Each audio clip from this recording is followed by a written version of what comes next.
Know that feeling when you sit down to paint and you're all excited about it and you have so many ideas and visions in your head, but then you get started and you realize that you suck and everything you make sucks and you can't draw a pencil line that you don't hate and everything feels hopeless and you just want to quit. Yeah, been there. Know that feeling. Have days like that all the time. In this video, let's talk about why it's so painful to suck at something that we want to be good at, and what we can do about it.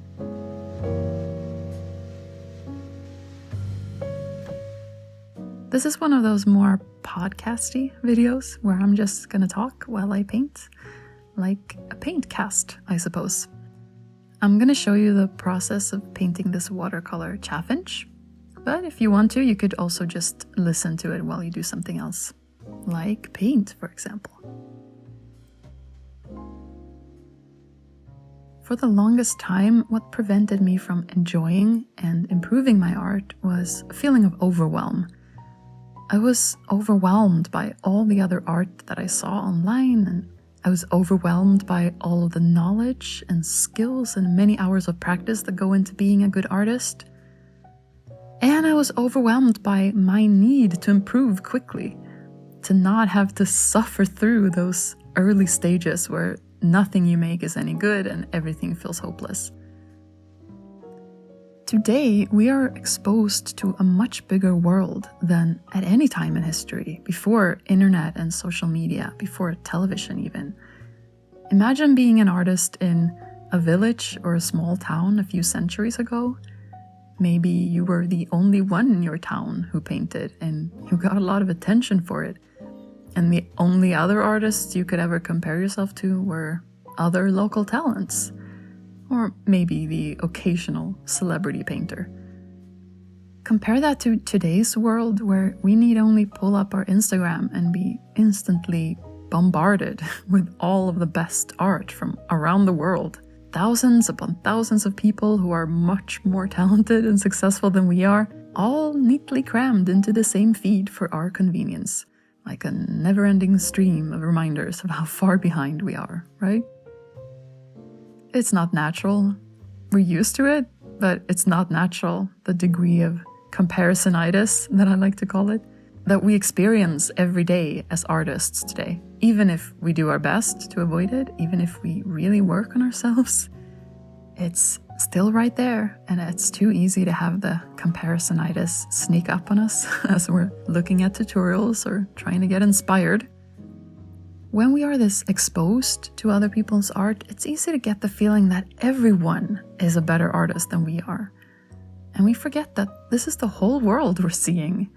The best and most successful out of millions of people. And we're not meant to compete with the whole world. We don't need to, and we shouldn't feel like we have to. Life is not a competition or a race. At least it doesn't have to be if you don't like it. And I think most of us artists aren't really motivated or inspired by competition. We're not athletes, we're creatives. And our craft can't really be measured and evaluated in the same objective way that sports can. So why do we do it? Why do we act like art's a beauty pageant and Instagram likes are the votes? Even as beginner artists, we're not objectively better or worse than anyone else. We just have a bunch of ideas in our head about it. And at the same time, we have less and less patience with ourselves because life is stressful and society spins faster and faster, and we feel the need to quickly figure ourselves out and become something or someone. There's this huge pressure to be successful. I think most of us feel that, and often we haven't even figured out exactly what that success looks or feels like, what the criteria are, or why we even want that in the first place. We just see all of these other accomplished artists all around us, and we think that if we could just be them or get to where they are, we would be happy. Painting would be fun, and we would love our art, and we will have arrived at our destination. There's just one problem. There is no final destination. Everyone is blind to their own success to some degree, and everyone has insecurities and unreached goals. Your favorite artist has days when they hate their art. Your favorite artist compares themselves to their favorite artist and feels shitty in comparison. Your role models and the people you compare yourself to have days when they hate their art and want to quit. No matter how skilled and experienced you get, no matter how original your style is, no matter how successful you become, you're gonna feel the exact same way you're feeling right now, sometimes. It has nothing to do with you or your skills or your level of accomplishment.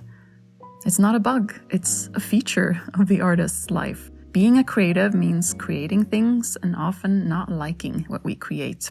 Part of the package. And it was when I realized this, that everyone else feels the same way I do, and that I was always going to feel that way anyway, that I could just drop my judgment and finally let myself enjoy my art, the actual making of it, the journey of it, and not care as much about each single painting, because it's not about this or that ugly painting. It's about how many ugly paintings you've made and what you've learned from them. It's about how much fun you had while you painted that ugly painting. Your enjoyment of painting has nothing to do with the outcome of your painting. The actual paintings are really just a byproduct of you enjoying and expressing yourself. No one can take that away from you. Not you and your perfectionism, not your disapproving parents, not online critics, not anyone.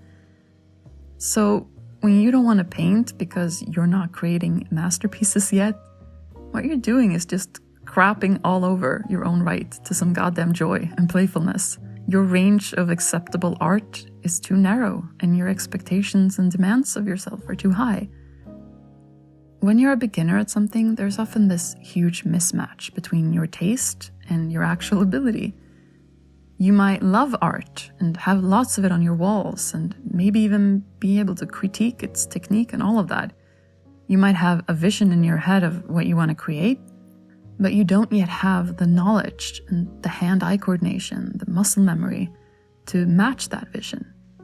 It's an uncomfortable place to be in, but it doesn't have to be painful, and it doesn't have to prevent you from doing it. And my belief is that you can even learn to like this part of your journey. You can learn to like being bad at art.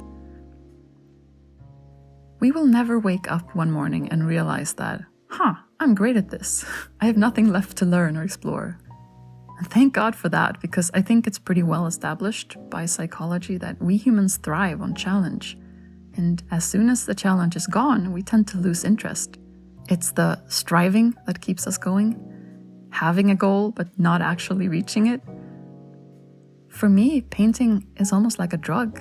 It's something I can do that makes me feel good, makes me forget my troubles for a while, and makes me never want to quit. I especially felt this in the beginning when I was really bad at art and everything I painted sucked, because I didn't place any demands on myself to become a great artist or anything. I painted as a therapeutic practice, as a form of self-care to heal from burnout and career depression. For more about that, watch my video about how art helps me heal from burnout. I'll put the link in the description. For the first time in my life, I made art without a goal, just for fun and relaxation. And I fell in love with the challenge of it. I got addicted to the feeling of screwing up and trying again, the thrill of the next painting and the suspense of whether I would mess it up or not. I learned to like the feeling of messing up my paintings, because as long as I did that, there was more to discover and more to learn, more techniques to try out and more exciting attempts. If you're still waiting for my advice on how to improve your art more quickly, guess what I'm going to say next? Enjoy yourself and you'll improve a lot quicker. Stop caring about results and you'll get better results. Start to love being a beginner and you'll not remain one for long. Which is kind of sad, because it's exciting to be a beginner. You can try all of the things and mess up as much as you want and experiment wildly with no pressure at all. You should cherish this time. You should savor every moment of it. Laugh at your crappy paintings. Celebrate them even. And dread the day you make a really good painting and think to yourself, oh well, now what? So, go forth, my friend, and make bad art and have a blast. And thank you, as always, for spending time with me. If you liked this video, consider giving it a thumbs up, because it helps YouTube show my videos to more people, and I really appreciate it. Take care of yourself, and I'll see you in the next video.